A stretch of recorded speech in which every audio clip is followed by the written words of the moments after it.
రాష్ట్ర ముఖ్యమంత్రి నారా చంద్రబాబు నాయుడు పిలుపు మేరకు వర్షాన్ని సైతం లెక్క చేయకుండా అన్ని శాఖల ఉద్యోగుల సహకారంతో పింఛన్ పంపిణీ కార్యక్రమాన్ని శనివారం తెల్లవారుజామున 5 గంటల నుంచే వర్షంలో తడుస్తూ పింఛన్ కార్యక్రమం చేపట్టడం ఎంతో సంతోషించదగ్గ విషయమని టీడీపీ కర్నూలు పార్లమెంటు ఉపాధ్యక్షులు ముత్తురెడ్డి అన్నారు.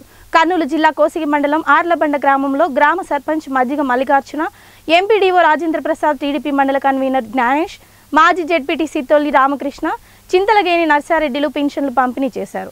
అనంతరం టీడీపీ జిల్లా ఉపాధ్యక్షులు ముత్తురెడ్డి మాట్లాడుతూ గతంలో ఏ ప్రభుత్వం అందించలేని విధంగా ఈ రోజు రాష్ట్ర వ్యాప్తంగా కూటమి ప్రభుత్వంలో ముఖ్యమంత్రి నారా చంద్రబాబు నాయుడు, ఉప ముఖ్యమంత్రి పవన్ కళ్యాణ్, రాష్ట్ర ఐటీ మంత్రి నారా లోకేష్ నేతృత్వంలో 1వ తారీఖు ఆదివారం కావడంతో ఉద్యోగులను దృష్టిలో ఉంచుకొని ఒకరోజు ముందే వృద్ధులకు, వికలాంగులకు, వితంతువులకు, డయాలసిస్ పేషెంట్లకు పింఛన్ పంపిణీ కార్యక్రమం చేపట్టడం ఎంతో సంతోషించదగ్గ విషయం అన్నారు.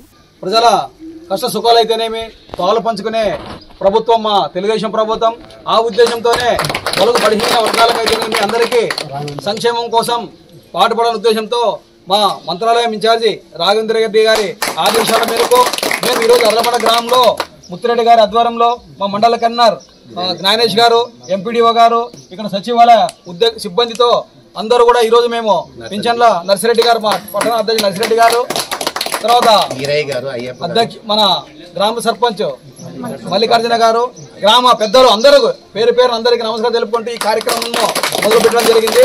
కావున మరొక్కసారి మా మంత్రాలయం నియోజకవర్గం కోసిమండలం తరఫున మన గౌరవ ముఖ్యమంత్రి గారికి శుభాకాంక్షలు తెలుపుకుంటూ సెలవు తీసుకుంటున్నాం. జై హింద్, జై తెలుగుదేశం.